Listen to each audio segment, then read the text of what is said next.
Gently close your eyes.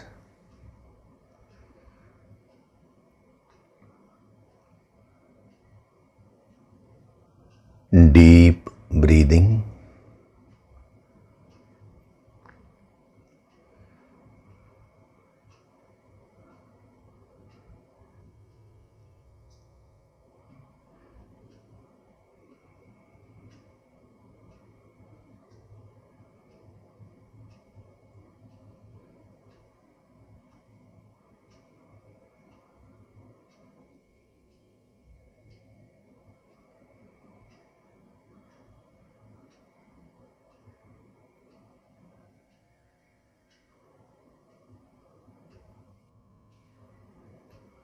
We will chant Om once together. Synchronize the chanting of Om with your exhalation. Breathe in.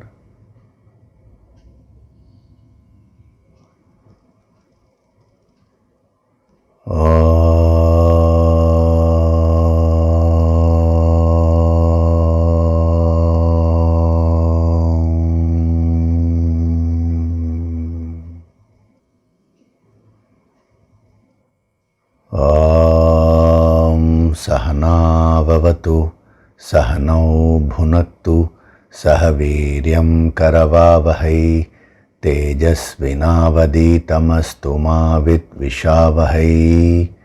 Om Shanti, Shanti, Shanti.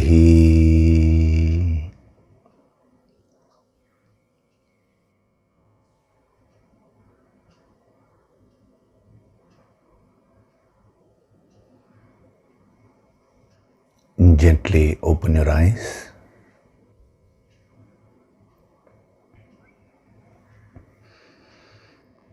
We'll chant from verses 66 to 70 of chapter 2. Nasti buddhirayuktasya, Nasti buddhirayuktasya, nachayuktasya bhavana, nachayuktasya bhavana, nacha bhavayata shantihi, nacha bhavayata shantihi, ashantasya kutah sukham, ashantasya kutah sukham, indriyanam hi charatam, indriyanam hi charatam, yanmano vidhiyate, yanmano vidhiyate, tadasya harati prajñam, tadasya harati prajñam, vayurnavamivambhasi, vayurnavamivambhasi,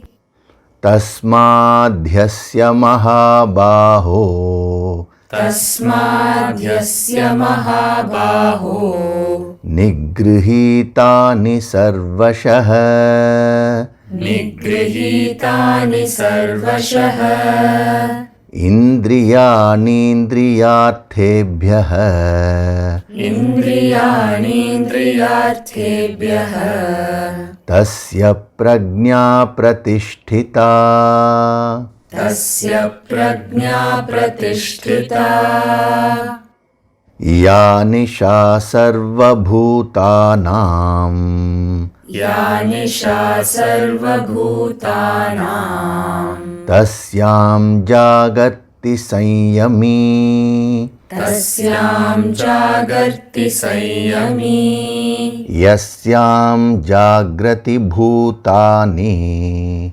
yasyam jagrati bhutani, sa nisha pashyato muneः, sa nisha pashyato muneः, आपूर्यमाणमचल प्रतिष्ठम्, आपूर्यमाणमचलप्रतिष्ठम्, समुद्रमापः प्रविशन्ति यद्वत्, समुद्रमापः प्रविशन्ति यद्वत्, तद्वत् कामायं प्रविशन्ति सर्वे तद्वत् कामायं प्रविशन्ति सर्वे स शान्तिमाप्नोति न कामकामी स शान्तिमाप्नोति न कामकामी.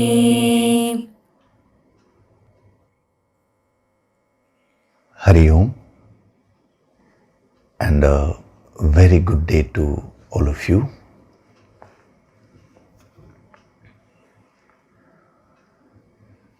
So last few weeks we have been seeing some very, very powerful principles which can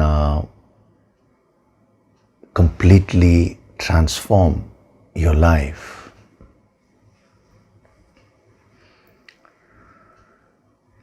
Now, when we talk of transforming your life,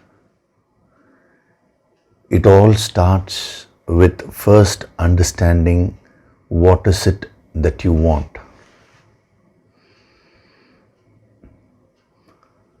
Our great Siddhas and Yogis, they did a lot of research on this. What are you essentially seeking? I'm not talking about a bookish answer,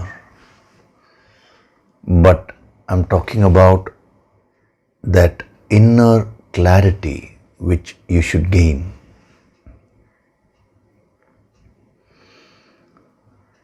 See, you set out on a journey. On the way, so many things happen to you.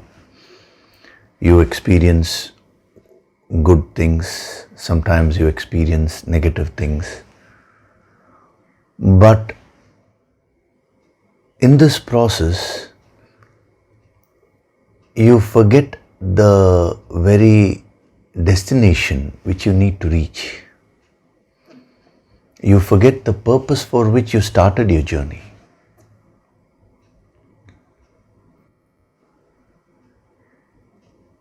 So you have started your journey not in this birth. If I were to ask you your birthday, you'll give me a date and a year. You're talking about the birth of this body.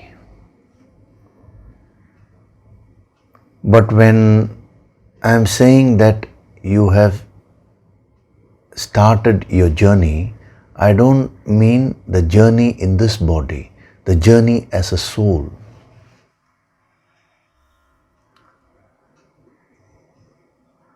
You have been living in many, many bodies in different births.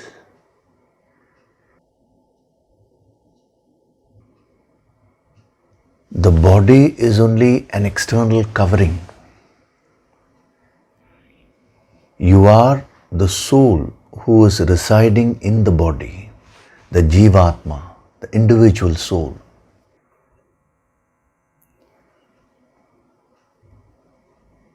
When this body is no longer suitable, you drop this and you pick up a new one. That is what, from the worldly point of view, we call as death. You don't cease to exist when you die. See, when a person dies, from a worldly point of view, it looks like the person is no longer there.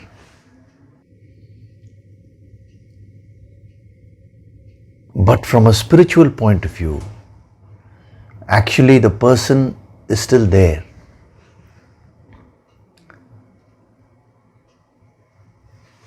The person still exists as the soul. The soul has only dropped this body in order to acquire another body, to continue with its journey.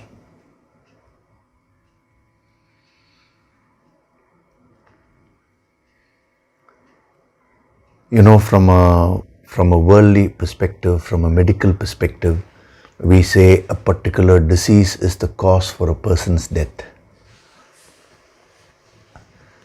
That may be true from an immediate point of view, the immediate cause, including deaths which may be happening due to a pandemic, like what we are having now, the COVID. Now, the immediate cause, if you see, you will say it is a disease. But then, the same COVID has affected many people. Not everybody died. Actually, the majority of the people, they have survived. It's a small percentage who happen to die. So even though the immediate cause seems to be that particular disease or that particular situation, like another person may die because of an accident, but then there are so many accidents which happen every day. Not everyone dies.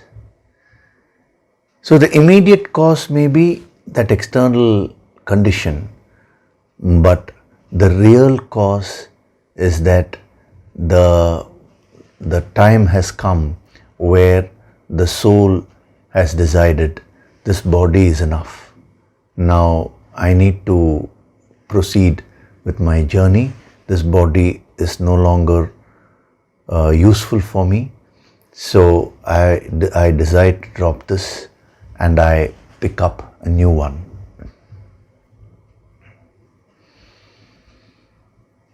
You have to think deeply about life. If you want to transform your life, you need to develop this depth in perception.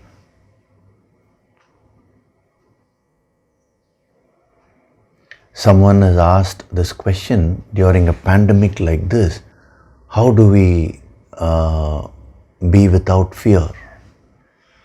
What is the fear? The fear is not about any particular virus or any particular disease. The root cause, the root fear is the fear of death. It is this wisdom that will help you remove that fear. Because when you die, you are only dropping this outer covering, but you continue to exist and you continue with your journey. That is why in the scriptures they say Aneka Janmam means Aneka Janma means many births you have taken. And today you are listening to these great truths, the yogic approach. So in this journey of the soul, birth after birth, that is, birth means whenever you acquire a new body, we call it a birth from a worldly sense. So birth after birth, you have been traveling. What is it that you are seeking?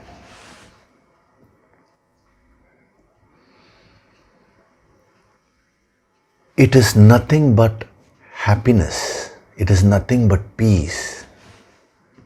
Shantihi and Sukham. See, if you notice in verse number 66,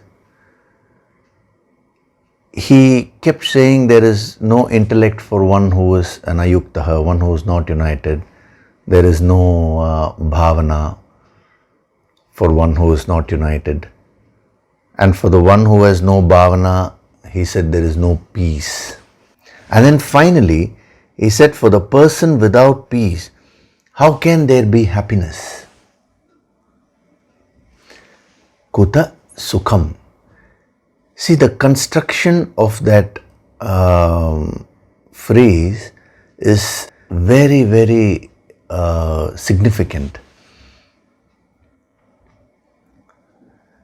See, supposing you come to me and say, I want this particular car, or I want an X amount of money.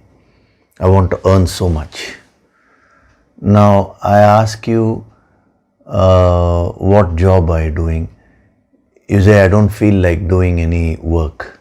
I just feel like lazing around. Now, then I will, what will I tell you? I'll tell you, if you keep lazing around, then where can you earn so much? Where is the question of earning so much?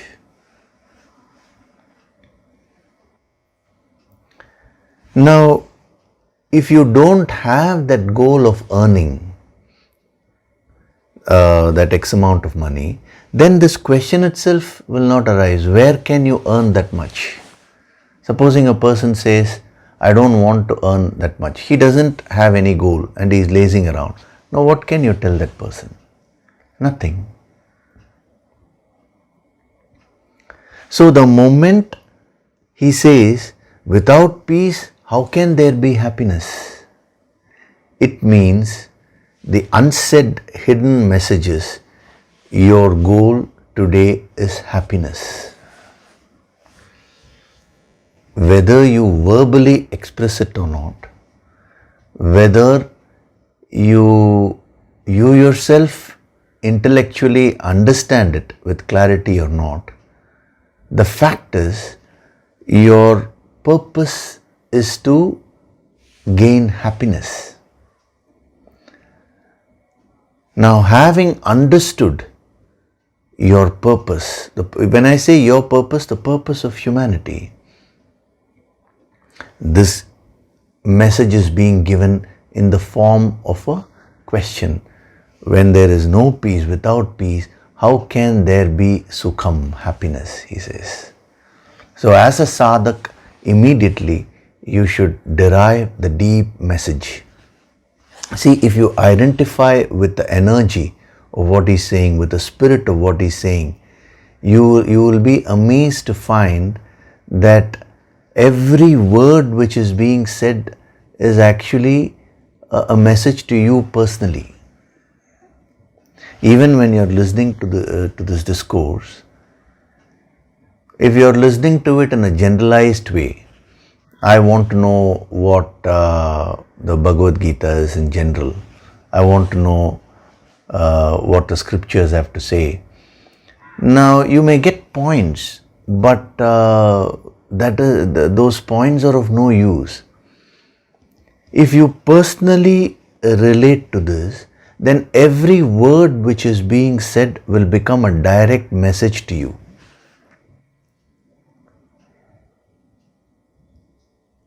That is a very important part of this yogic approach.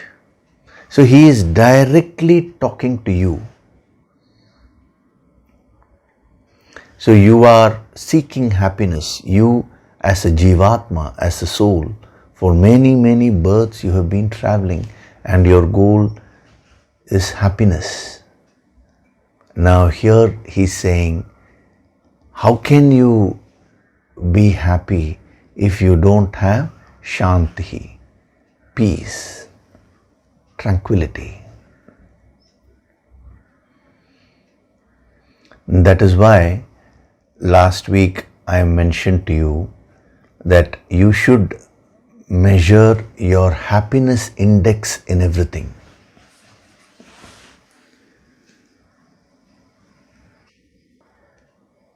See, happiness is of two types. One is temporary happiness. The other is permanent happiness, paramasukham or anandam. Ananda means that supreme infinite bliss.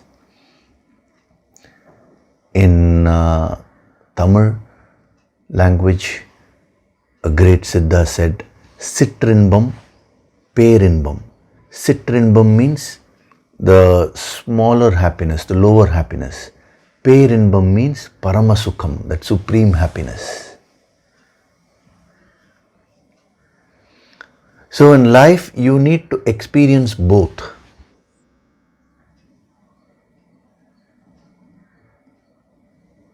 If you say, I don't want happiness of the world, then the question is, why were you born?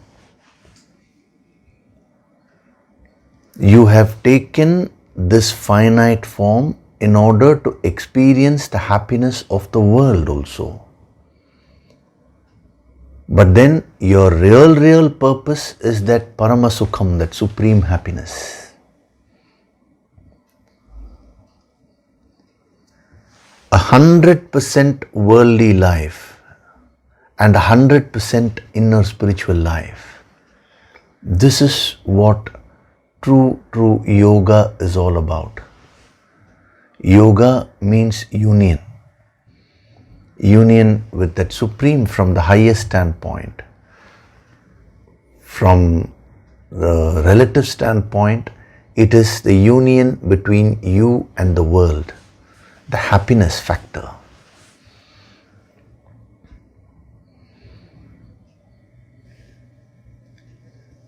So, measuring the happiness index in all areas of your life is very important.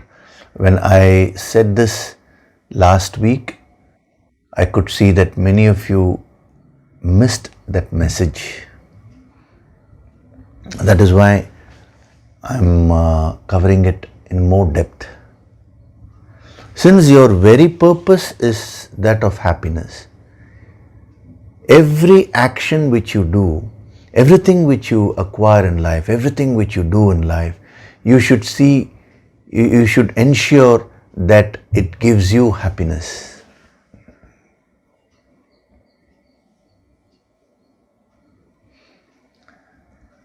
You buy a car, you purchase a property, you get into a relationship, you do your work.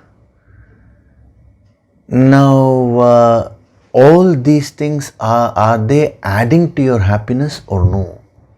You need to make a note of them. As a sadhak, it would be very good if you divide your life into various aspects and in each aspect measure your happiness index. How happy am I with respect to my relationship with my spouse? How happy am I with respect to my work? How happy am I with respect to my own physical body? Like this, you should measure your happiness. How happy am I with respect to my financial position?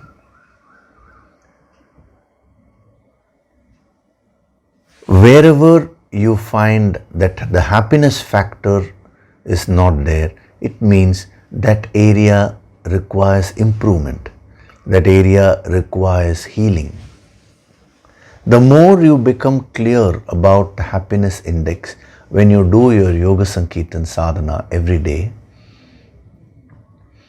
and when you also surrender to the Guru Shakti, what will happen is that slowly you will start becoming more fulfilled in all these aspects. If your financial position is weak, that will start improving. If your relationship with someone is not okay, that relationship will start improving.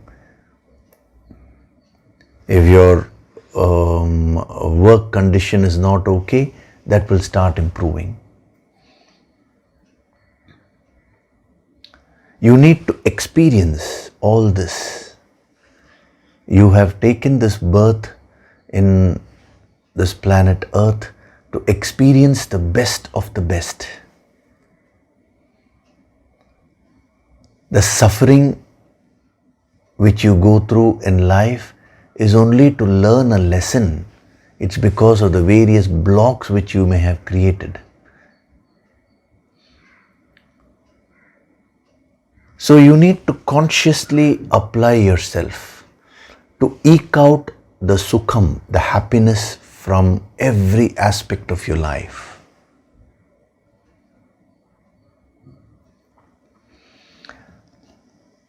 As William Cowper, the famous poet, he said, they eke out honey from a weed, he says. Even from a weed, he says, you can eke out honey. It's symbolic, Weed represents the so-called dry experiences in life. But even from that, he says, you have the capacity to eke out honey, eke out happiness.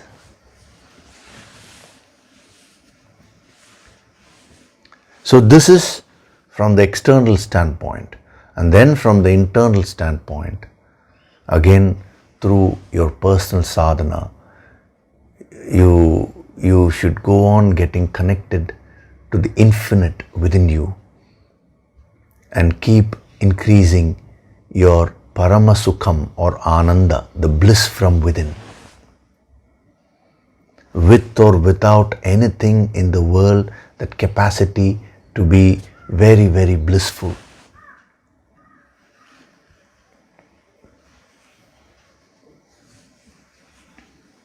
So 100% worldly life and 100% inner spiritual life. That is what he means by sukham.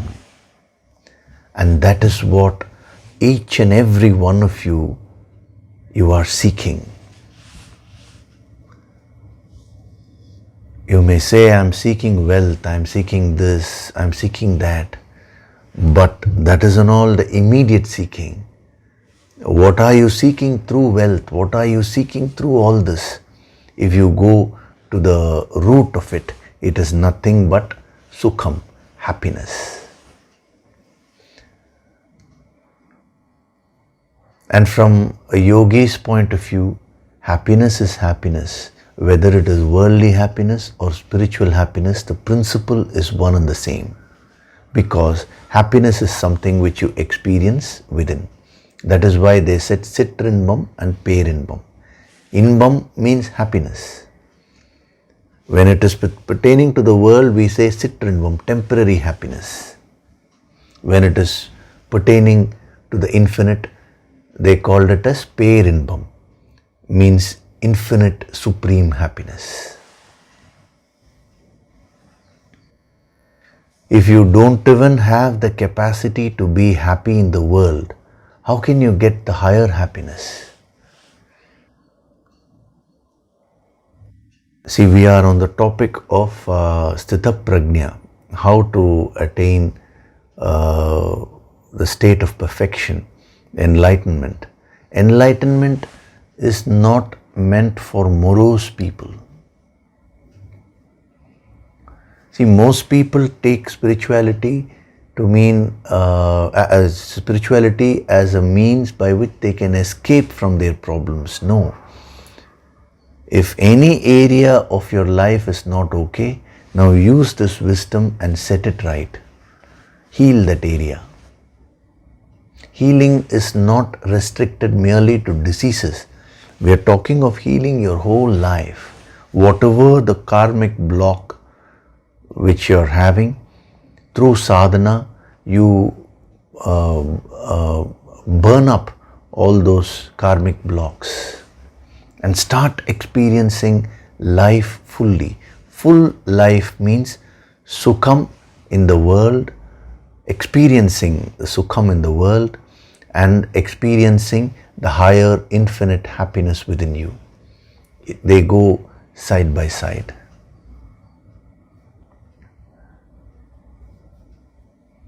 So it is so powerful when he says, for the person without peace, how can there be happiness?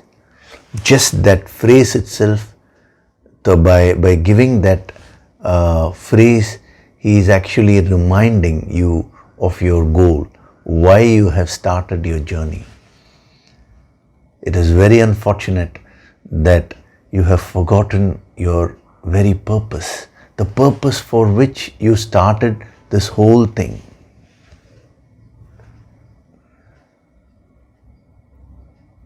When you go to a master, he reminds you of your own purpose. Isn't it amazing? You're driving your car and you've forgotten where you need to go, and the guide who is there, he is reminding you, listen, this is where you need to go. How many ever times he says that you're getting confused because you're so caught up with that immediate experience which you are going through. Whether that experience is positive or negative, the experiences which you go through have no meaning if you don't relate them to your purpose.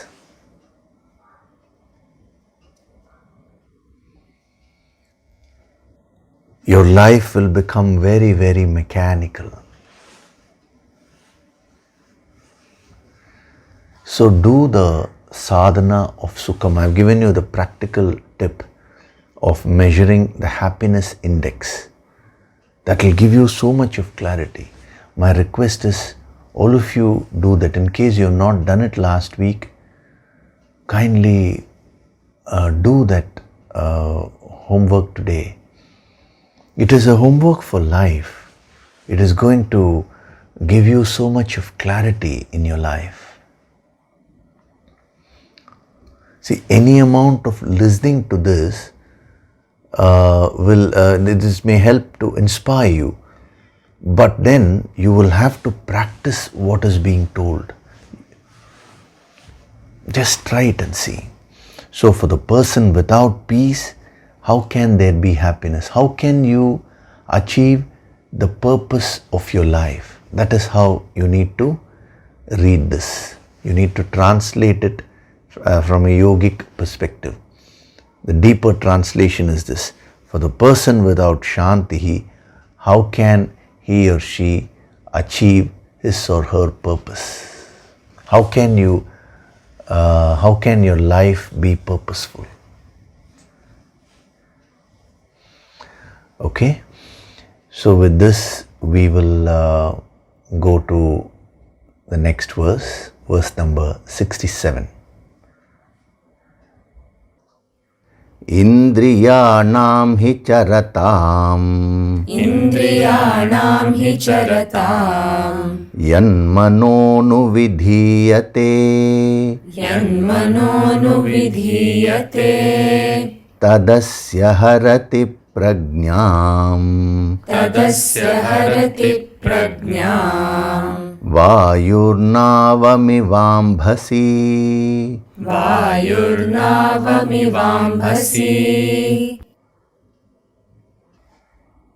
Indriya nam hi charatam.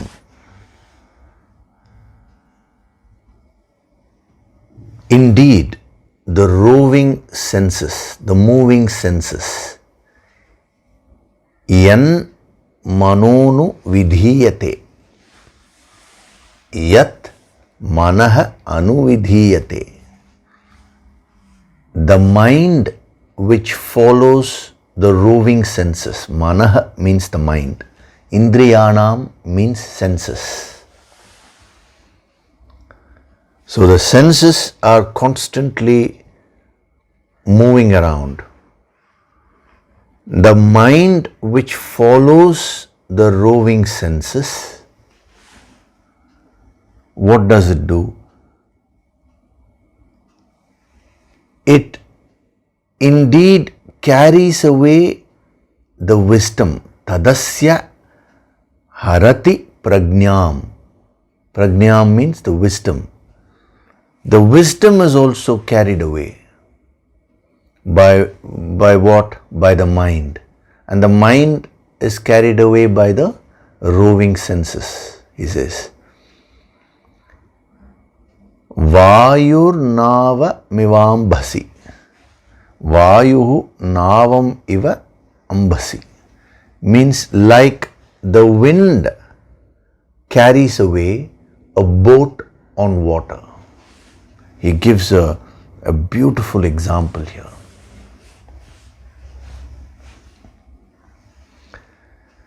So the mind which follows the roving senses indeed carries away the wisdom like the wind carries away a boat on water. Navam means boat or ship. Ambasi means water.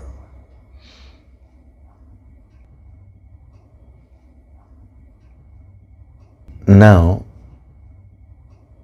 for several verses, that is after verse number 60, for 60, 61, many verses have been devoted towards the ladder of fall, how exactly you fall.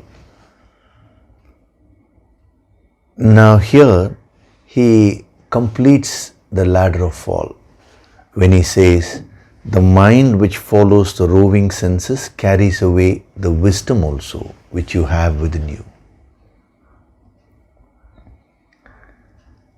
Now there were many verses where he covered, he said just by a casual thought you develop attachment, then your desire goes out of control, various negative emotions come. Like this we saw so many principles. Week after week we've been using the yogic approach to penetrate and derive many messages. But in this whole thing you should not forget the original context in which he is giving all this, and that is Sthita Prajna. Arjuna asked this question in verse number 54. Who is a Sthita Prajna? How does he walk? How does he talk? Can you describe to me who an enlightened person is? And Krishna started answering. Sthita Prajna means a person who's established in the wisdom. Prajna means wisdom. Sthita means being established.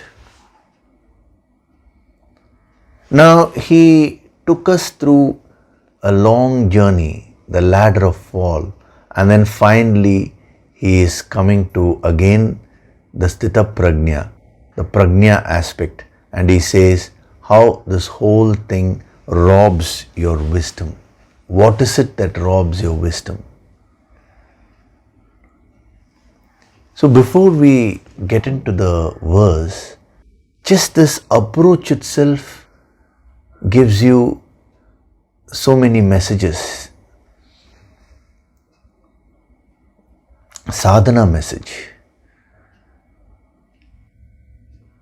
We can see how organized his thought structure is when he is giving out this wisdom. Even though he gave so many principles, he again comes back to the main purpose. That shows he never ever lost his purpose while communicating. Generally, when you think, when you communicate, you tend to move from one point to another, and then from that point to another point, and you forget the original purpose of that conversation. Just now I told you, in life itself, in this journey of life, you've been taking up so many bodies, birth after birth. You have been experiencing the world, and in this process you have forgotten the very purpose for which you started this whole journey.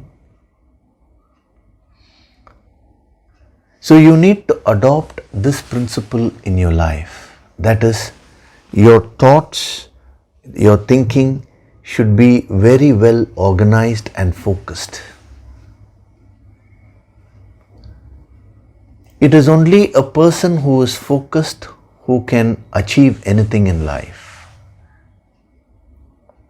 Whenever you fix a goal and you put in your efforts to achieve that goal, you will find that so many factors come and pull you away from the goal. A lot of temptations will come. other attractions which can pull you away from the goal which you have set for yourself. Many issues or problems may come as blocks. They will try to pull your spirit down so that you stop putting in efforts to achieve the goal. So what happens in life is that you succumb to these various temptations and challenges. And whenever you succumb to all these factors, you will forget your goal. You will stop putting in the efforts in order to reach your goal. So you need to develop what is called as the discipline in thinking. Right from morning till evening, you're working. What is your purpose?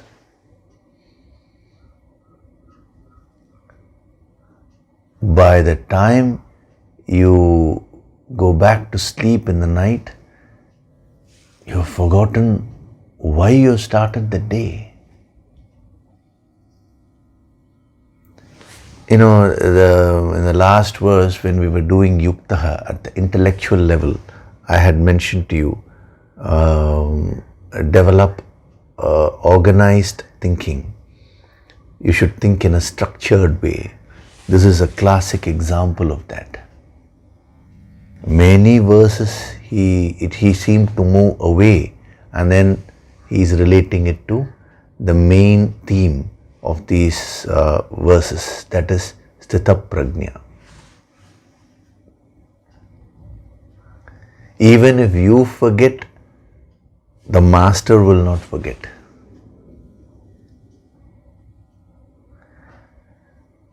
There is a beautiful story where one day sage Narada, this comes in one of the Puranas, So sage Narada asks Lord Vishnu, what is Maya? What is illusion? So Vishnu said, I'll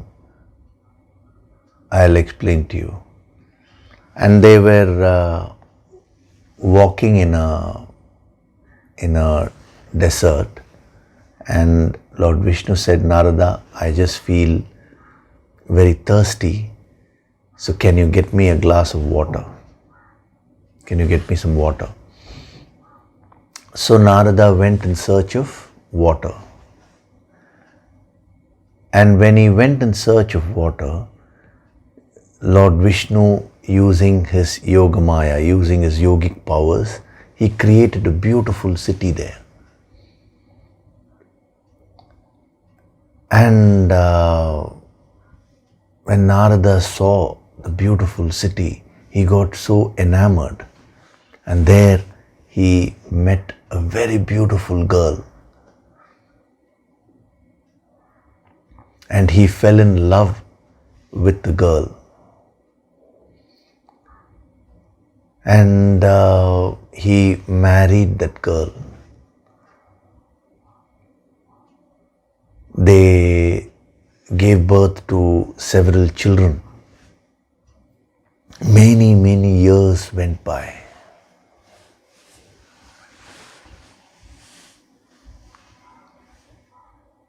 And then one day, some situation came, a sorrowful situation, and Narada was crying. So when he was crying, he cried to God, he cried to Lord Narayana and said, why are you punishing me like this? What have I done in life? Can't you hear what I am saying? And it is at that time, Lord Vishnu, he said, Narada, all this is fine, but what happened to that glass of water which I asked you? The moment he heard that statement, instantly he came out of this illusion, Then the city disappeared, everything disappeared. And there the Lord was standing.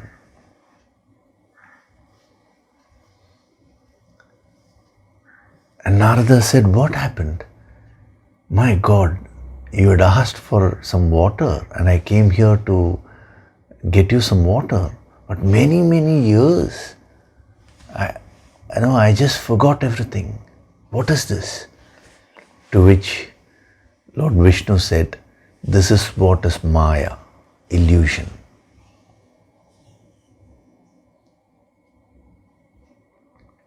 It's a very powerful story,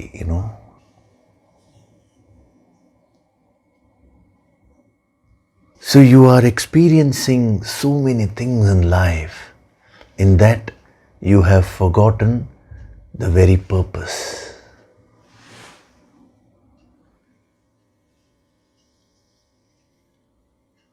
God comes in the form of a guru just to remind you, so that you pull yourself up from this Maya, from the strong force of illusion. You have forgotten that you are the infinite. Just as Narada got disconnected from Lord Vishnu, it is very, very symbolic, You as an individual, you have got disconnected from the infinite within you. And you're going through the various experiences.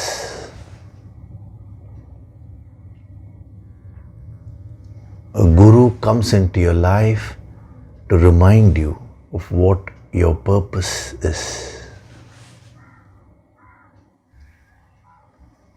When you will wake up, we cannot time it. But at some point of time, you will definitely wake up. So this tendency to forget the purpose of life is there. So as a sadhak, you should practice this simple sadhana of keeping your thoughts very organized. It's a habit which you're building. The more you build that focus in every little thing which you do, fix a clear-cut goal, and then don't waver from the goal. Whenever your factors come and take you away from your goal, now be aware and gently pull the mind. This is a small habit. This is a small sadhana. If you keep practicing that, one day a time would come where the Guru will take you deep in meditation, and then it will be revealed to you your real purpose of life. The infinite will be revealed to you. And at that time, it will be a wonderment for you, as he said earlier, he used the word Ascharyavat. Ascharyavat means you stand aghast in wonderment. My God, for many births I have got disconnected from that infinite, which was right here only within me.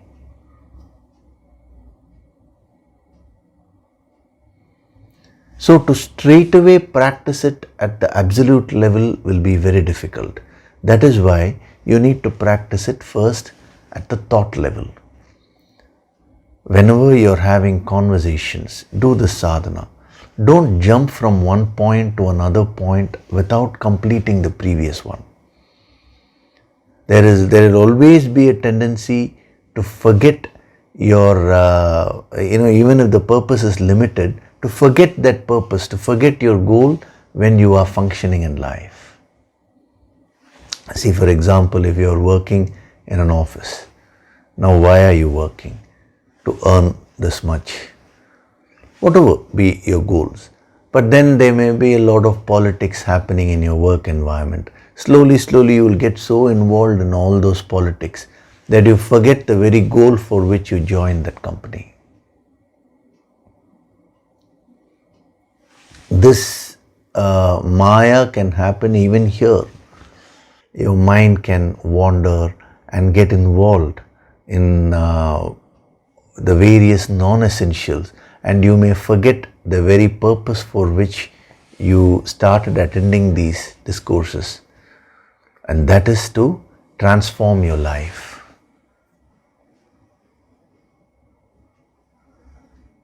Of course, if you surrender to the Guru, he will be very watchful.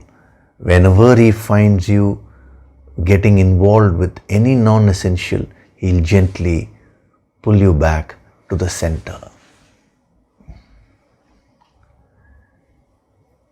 So throughout the scriptures, you find these great masters exhibiting this quality, that is, not forgetting the purpose in the course of action, whether it is action is that of speech or whether it is a series of other activities which you do in order to achieve something, whatever it may be, not to forget the purpose.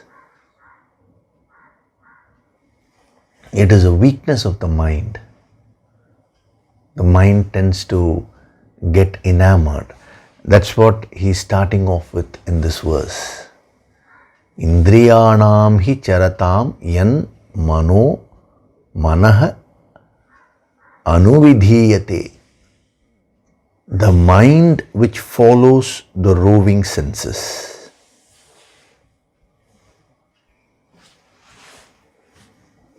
So Indriyanam means the senses. When we did those verses, I think it was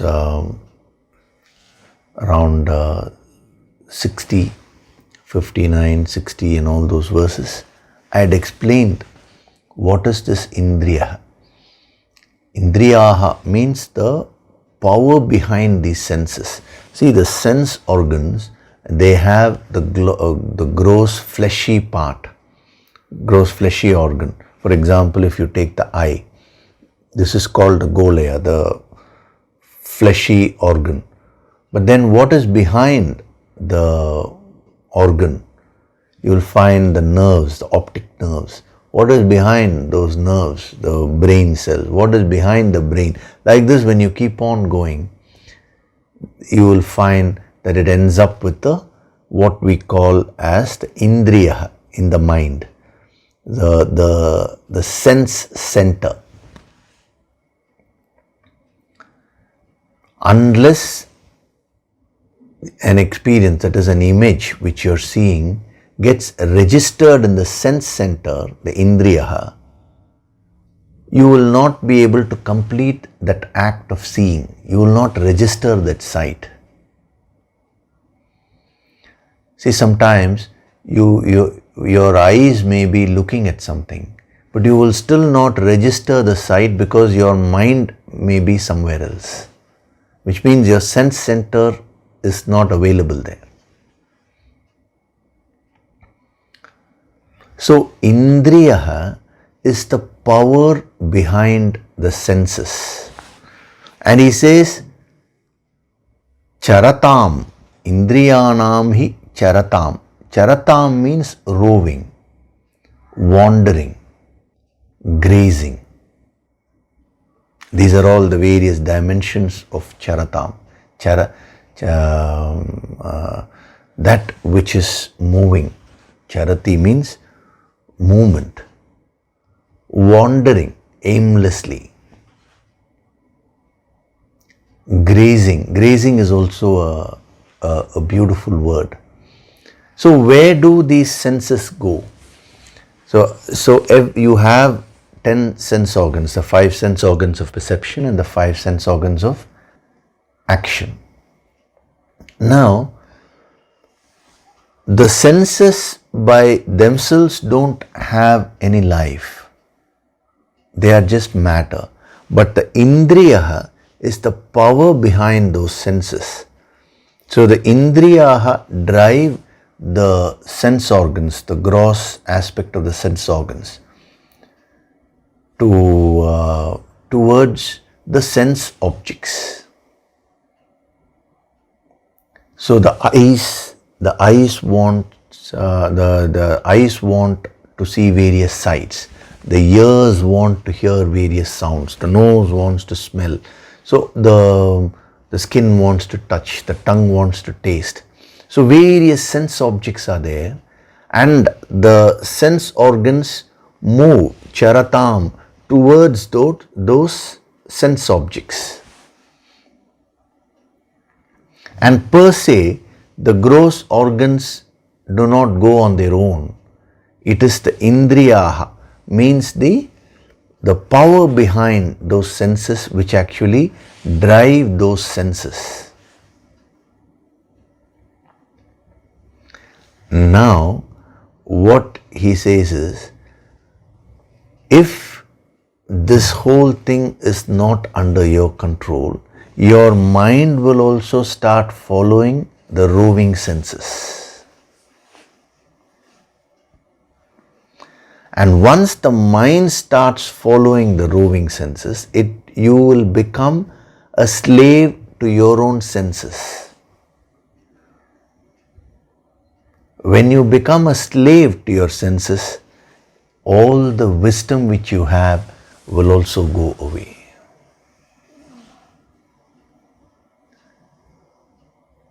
See, you need to understand this very carefully. He is not against sense enjoyment.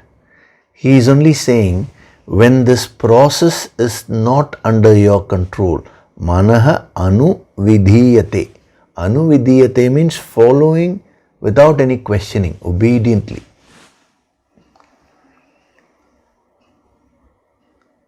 When the mind becomes a captive of the senses, then he says the mind will rob you of all the wisdom which you have. So per se, enjoying a sense object is not wrong. If you are in control, there is no issue. But the moment you lose your control, you lose your mastery, then you become a slave to your senses. Thereafter, your life becomes miserable. You know, it's a beautiful word he uses. Charatam means moving. One dimension is movement, wandering. Wandering means aimlessly, See, who is a person who will lose mastery over his or her senses? A person who has no goal in life. Purposelessly, the senses will start moving. Whenever you fix a goal in life, then you will get the power to gather your senses, gather all your energies, and direct your energies towards the achievement of the goal. When you don't have any purpose, when you don't have any goal, then there is no aim. Then all the sense organs directed by the indriyaha, the power behind these senses, they will all start wandering here and there. Your whole life will become meaningless, purposeless. Many a times, aimlessly, I know people who just sit in front of the television and they have the remote and they just go on changing from one channel to another channel. I'm not talking of 5 minutes, sometimes for several hours also they do that. Or you take your cell phone and you just go on seeing one post after the other in some social media platform, or you just aimlessly keep doing. And before you know, many hours would have got wasted. And if you're not careful, many days, many months, many years also will get wasted. You need to be careful. Indriyaha, they have so much of power. The senses have the power to draw your mind. But the mind actually has the power to control the senses. provided you do the sadhana, you need to exercise that power. If you are not careful, once the mind gets sold, then it will pull the intellect also, the wisdom, all the wisdom, the higher knowledge which you gain, the wisdom, everything will go away, will get robbed. The other dimension of charatam is grazing. Generally, for example, if you take an animal like a cow goes and it keeps grazing. Throughout the day, what does a cow do? It goes on grazing in the fields. Similarly, what he's trying to say is your senses have this tendency to go and keep grazing in the fields of sense objects. That is why another name of Lord Krishna is Govinda. Govinda has many dimensions, but one of the dimensions is very interesting. Go means cow. Govinda means a cow herd. Literally, he used to take care of the cattle, but that is not that is only a superficial meaning. The deeper meaning is one who is in control over the cows. What are the cows? The cows represent the senses. The cows keep grazing, That is why I'm explaining to you this dimension of the word charatam. So what do the cows do? The whole day they keep grazing and they eat the grass and all that. And then when they come back, they sit and they do what is called as cut chewing. They bring the food back to the mouth and they again chew the food. This is called cut chewing. That is exactly what you do in your life. Your senses, they go on grazing throughout the day, the various fields of sense objects. And then after all that, when you come back, what happens? You do the cut chewing, the mental lingering of various experiences which you have gone through in life. This is your life. Govinda means one who is the head of the senses, the lord of the senses, who takes care of the cows, means he is under control. The cows cannot graze without his permission. So it's a very powerful word, Govinda. Where in many of the bhajans and all that, we say, Govinda, Govinda. You should know the deeper significance. It's actually the principle of sadhana is embedded.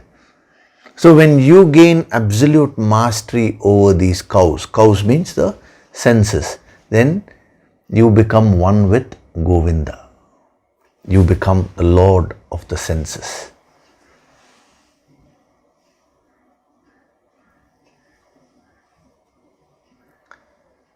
So as a sadhana tip, two things you should do. One is that you should curb the tendency of the senses to go on their own. See, when you fix a goal and when you have a plan or a program, then the senses will not go on their own. And the second thing is, after the experiences are over, when you just sit in a relaxed way, the mind will go on lingering.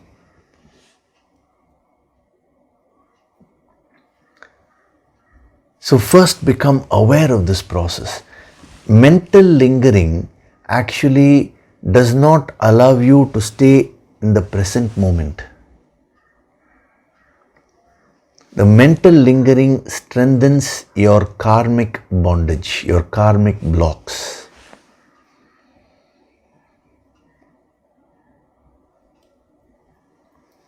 Especially if the experience is negative. Supposing somebody comes and let us say shouts at you.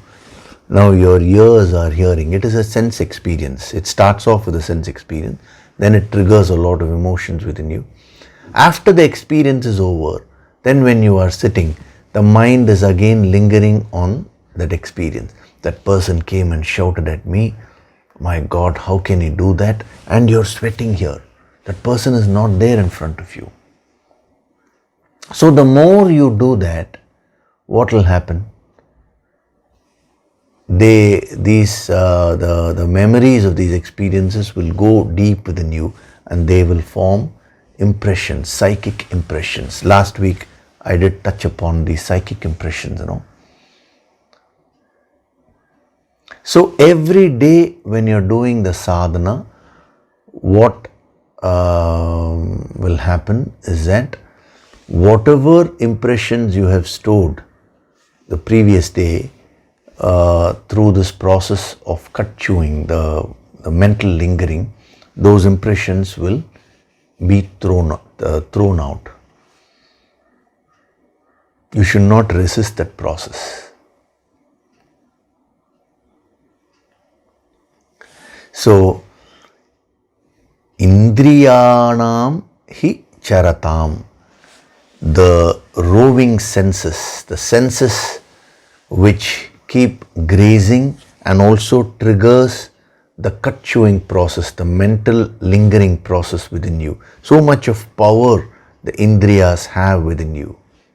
And if you're not careful, all your inner powers will get wasted once the mind gets trapped. He uses the word manah anuvidhiyate. Anuvidhiyate is such an apt word. Anuvidhiyate means obediently following. That is, no pausing, no thinking, no questioning.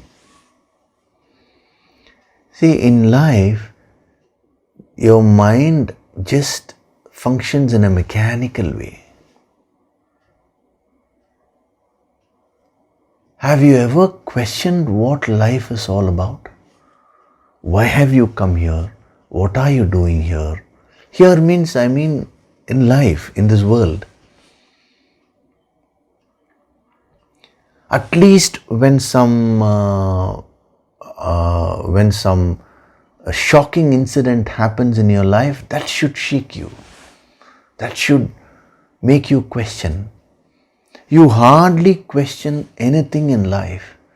Right from morning till night, it's a mechanical life which you're leading.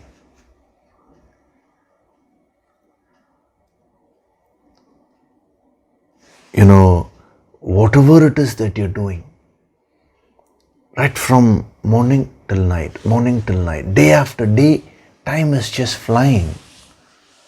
You don't have the time, you neither have the time nor the inclination to just pause, think and question as to what is the purpose of all this.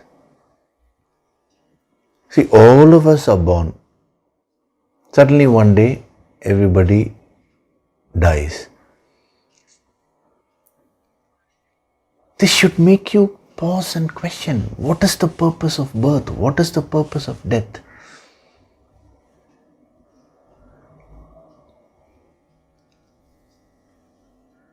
No. The mind has this weakness of obediently following the senses. So once the mind follows the senses without any questioning, the senses will start ruling you. Your entire life will get wasted in these small, petty things, and you will not have time for sadhana. I know many people tell me, sir, I really want to do sadhana, but what to do? I don't have time. there is nothing like time, not having time. It is a question of what priorities have you fixed in life.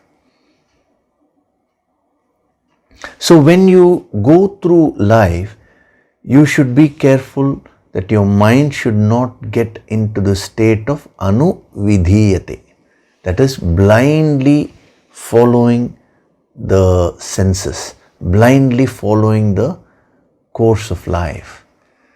You should be a master.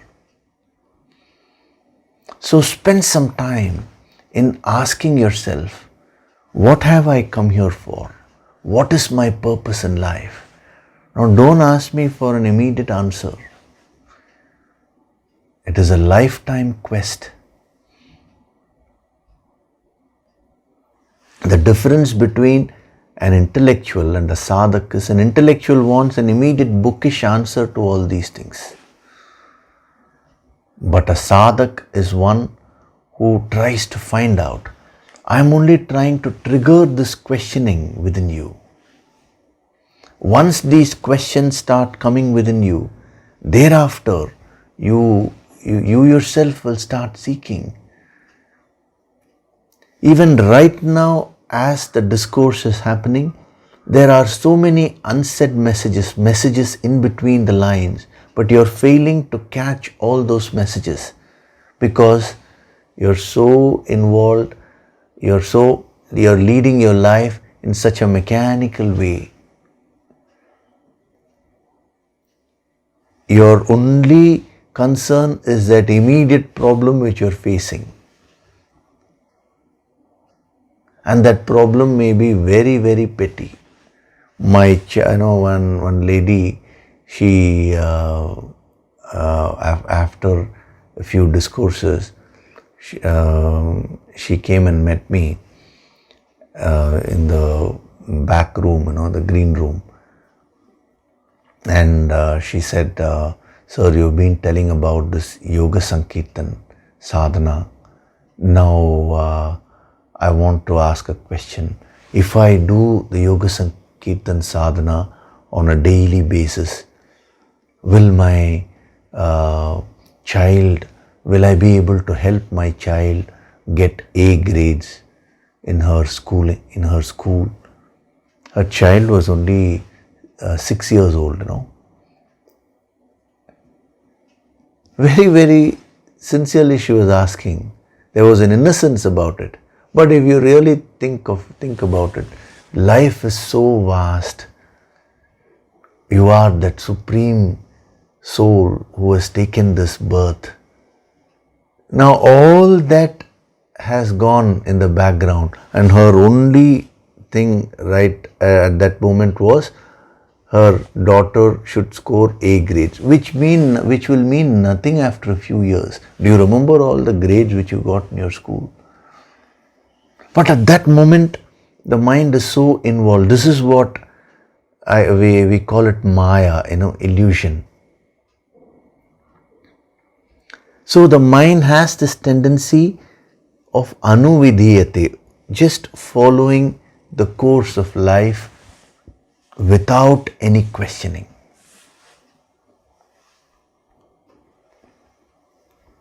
So when the mind gets trapped,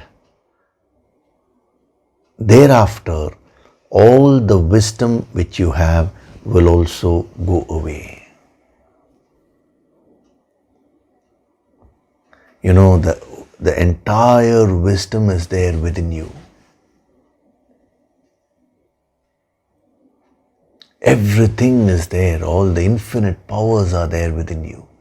All those become dormant. Why? Because the mind obediently follows the course of the indriyaha, the senses, without any direction, without any purpose, and all your time gets wasted away.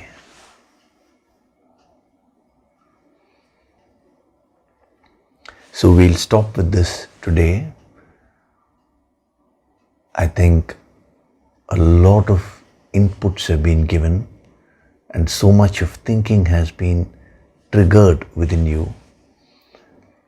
So as a sadhana, as a small practice, today spend some time asking yourself, what is the purpose of my life?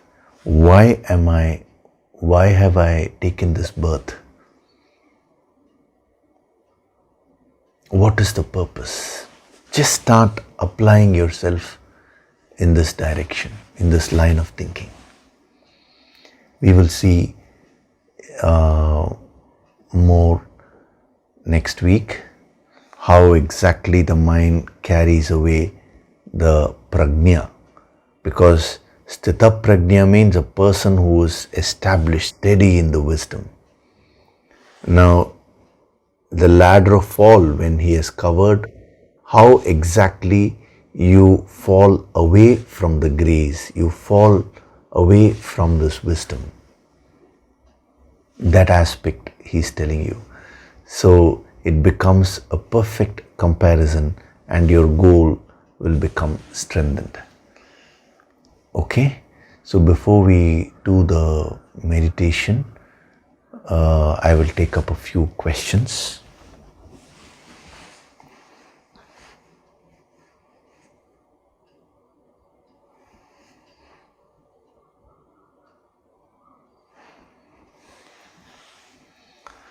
This question is from Sneha Naresh. Yogishri, my name is Sneha Naresh. I am a first year law student with a very hectic schedule. This means that on most days when I do sadhana, I fall asleep.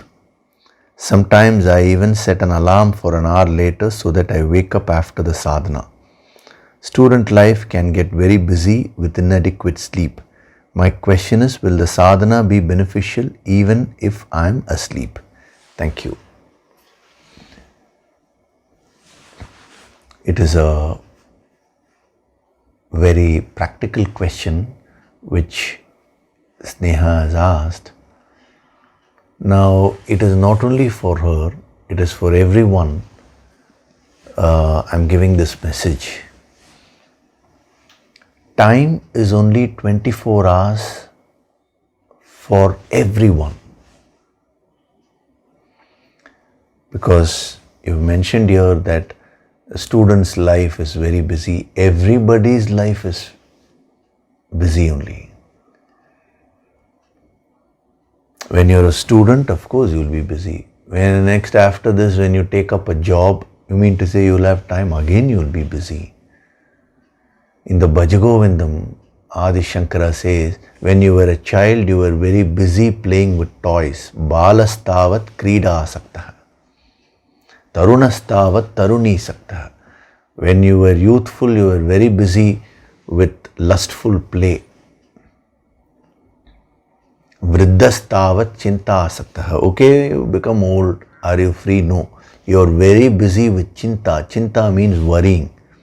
You know, they say as a person becomes old, there is a tendency to worry about nothing. Just worrying for the sake of worrying. You become very busy.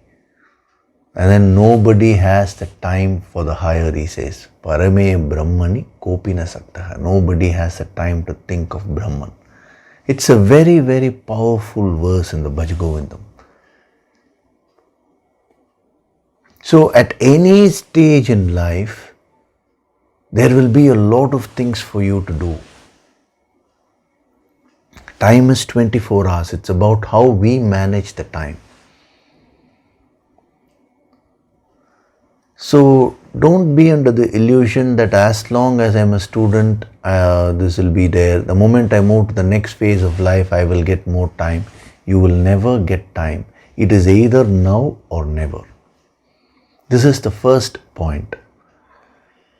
That throughout your life, life will keep pulling you in various directions.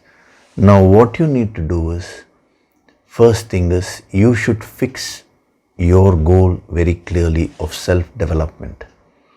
And you should fix a time for sadhana. You are saying lack of sleep. You should learn to manage your work in such a way that you give yourself the right amount of sleep. The similar questions have been asked by people who are working also. One man some time back had sent me this mail saying that I am working in an IT company, and literally projects after projects, and I don't even have time for sleeping. I don't even have time for eating. There's many meals I skip. So, see, this is how it will be if you don't take charge of your life. So my request to you is, you practice this and see. First, you write down what your goal in life is and allot some time for your personal sadhana. Come what may, I'm going to do this. Think that, okay, let's take away 1 hour from a day for sadhana, okay? Think that your day consists of only 23 hours for the rest of the work. You will be amazed to find that you will finish all your work within that 23 hours.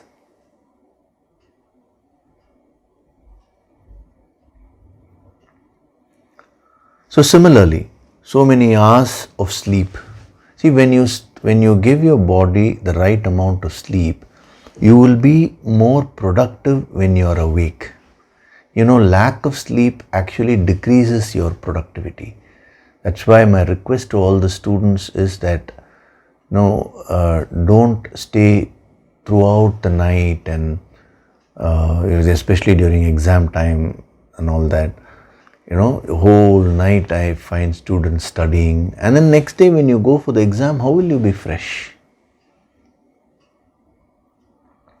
So it is time that you take stock of the situation, see what all activities you have to do. How can I accomplish all this within this stipulated time period?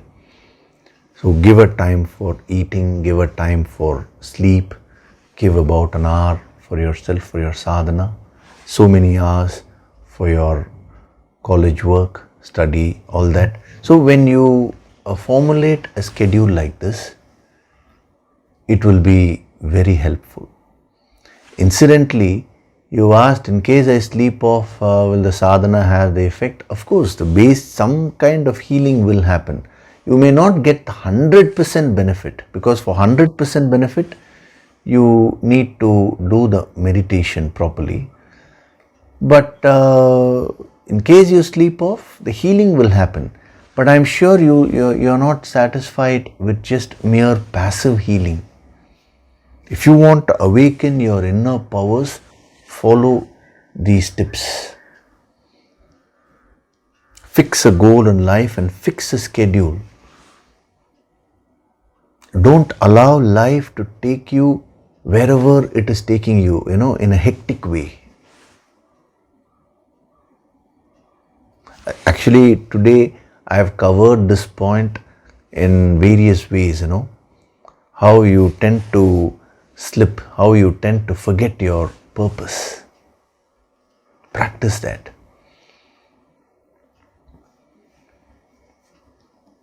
So the answer to that is, see, when you sleep properly and then when you wake up and do the sadhana, my request is you have a bath and all that and then sit for your sadhana, because that will ensure that you feel fresh. As soon as you wake up, if you sit for yoga sankirtan, chances are there that you may fall off to sleep. So do things, set things right externally, so that psychologically also, you make things more conducive for sadhana. So practice all this for a few weeks, and then if you still have this issue, do write to me. I'll give you more tips. And these tips which I have given is not only meant for her, this is for everyone. The moment you say, I don't have time for sleep, time for eating, time for doing sadhana, these are all the basic things which you need to do. It means you are allowing the pressure of work to just suck away all your energy. So it is very important for you to pull yourself back and take a piece of paper and allot time, time for sleep, time for eating, time for work. And when you're working, work with full focus. The sadhana will help you. What you're able to accomplish in 4 hours, you will be able to accomplish in 1 hour itself. That is how you can save time. Okay, so now we'll do the meditation. Other questions as we go along, I will answer them. Gently close your eyes.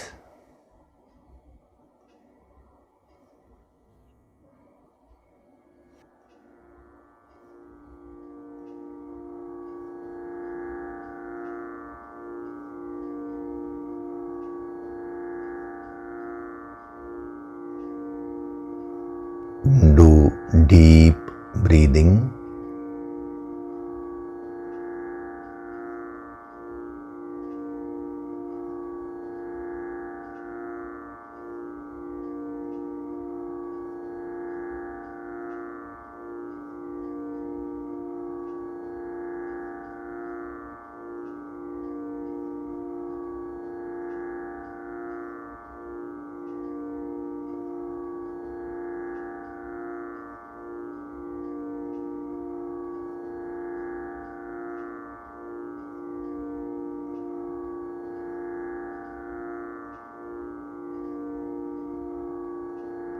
With every breath, I am becoming more and more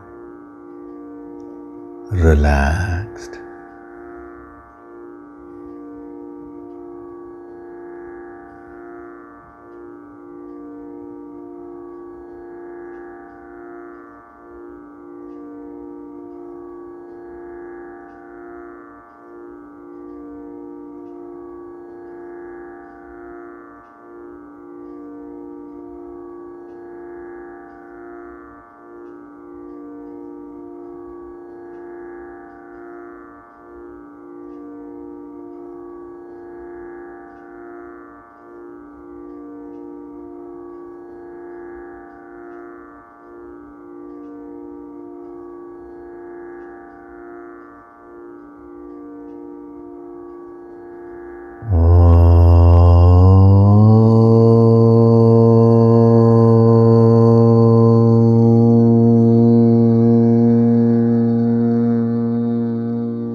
With every breath, I am going deeper and deeper into myself.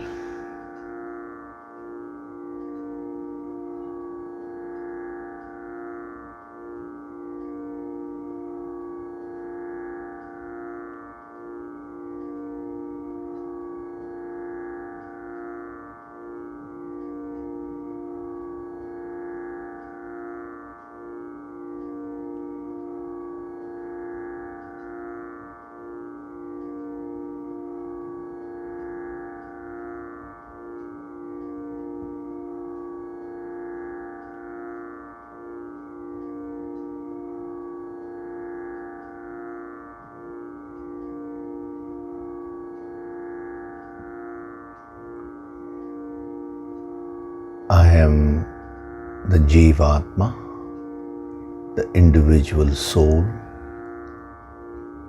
who has taken up this journey of life.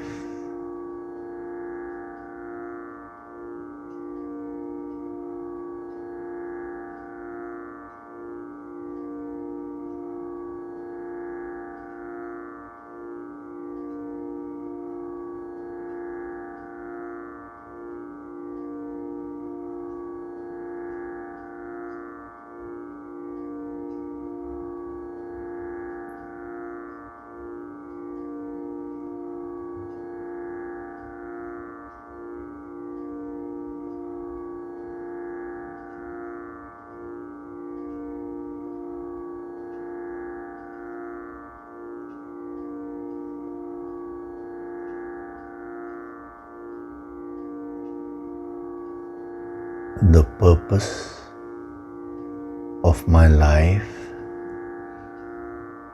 is to experience happiness.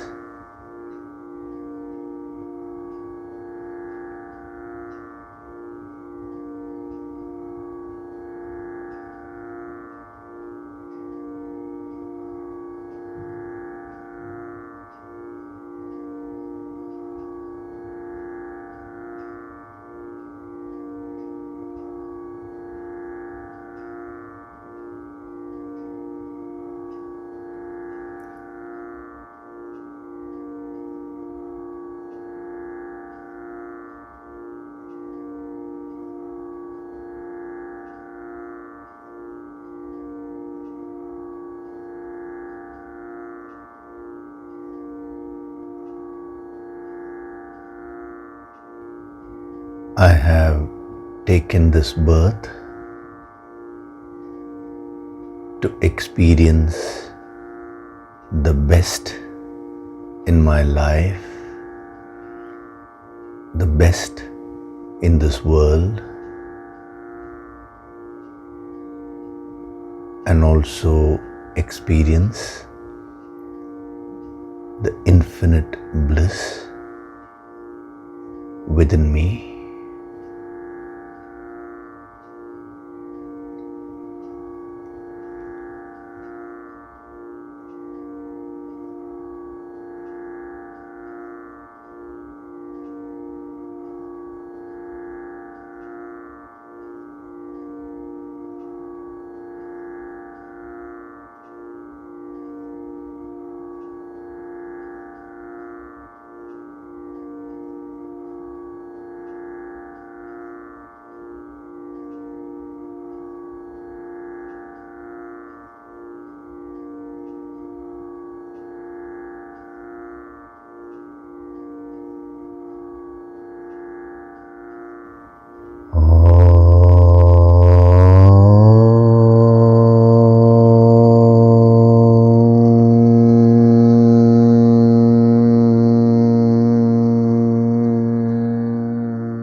Offer your gratitude to God Supreme.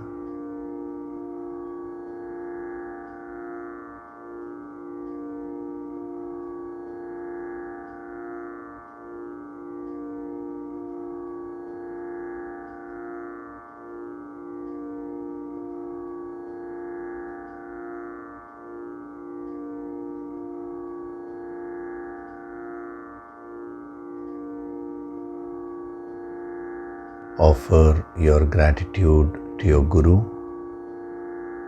and all the holy masters.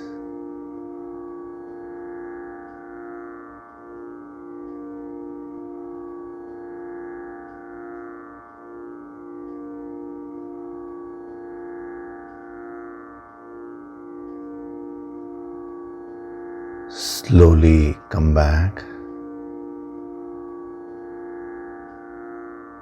Wriggle your fingers, your toes.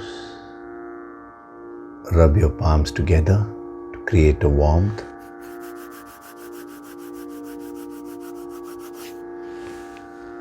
Cup your eyes with your palms.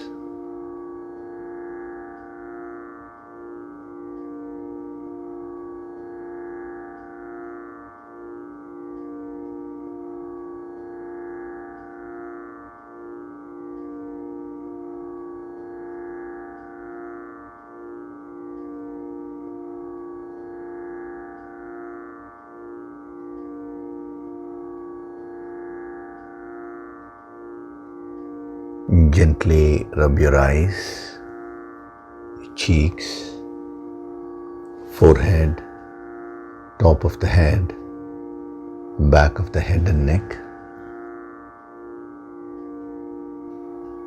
Gently open your eyes.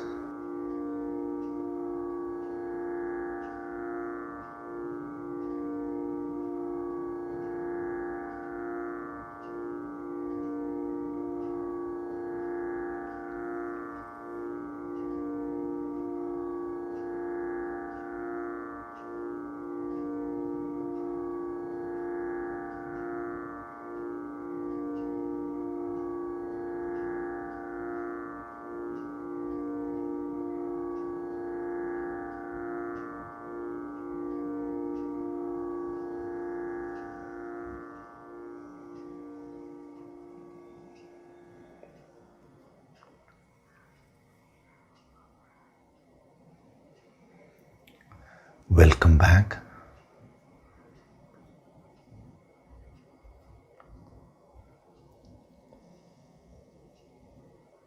So today I had taken you deep within yourself and made you examine your life.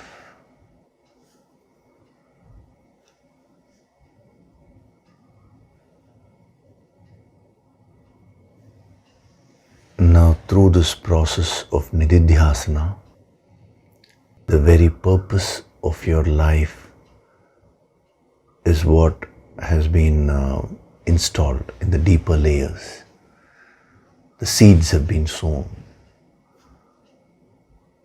So my request is, do that sadhana. Spend some time today by yourself and ask yourself, what is the purpose of my life? See, with this nididhyasana meditation which we have done, with that energy, when you practice that sadhana, it'll help you to go very deep.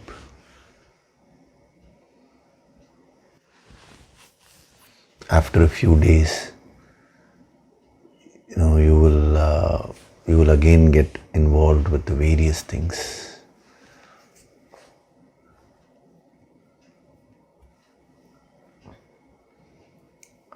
Especially during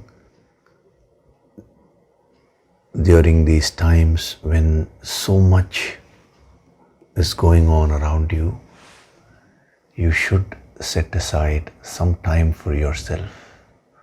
It is very important.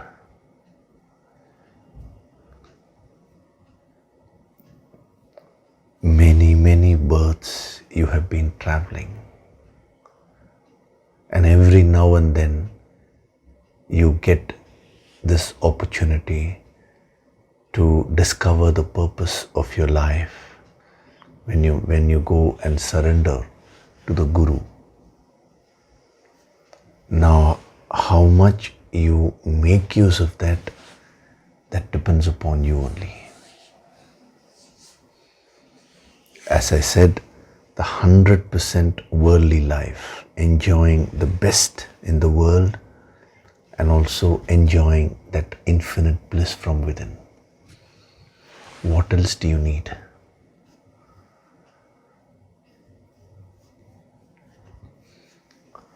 Okay. Okay? So think about it.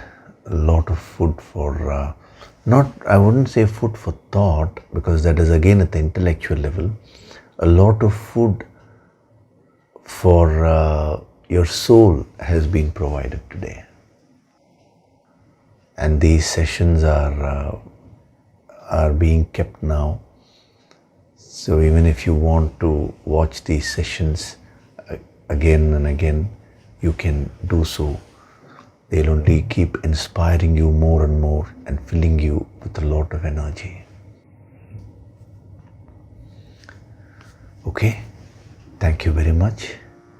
We'll meet next week. Hari Om.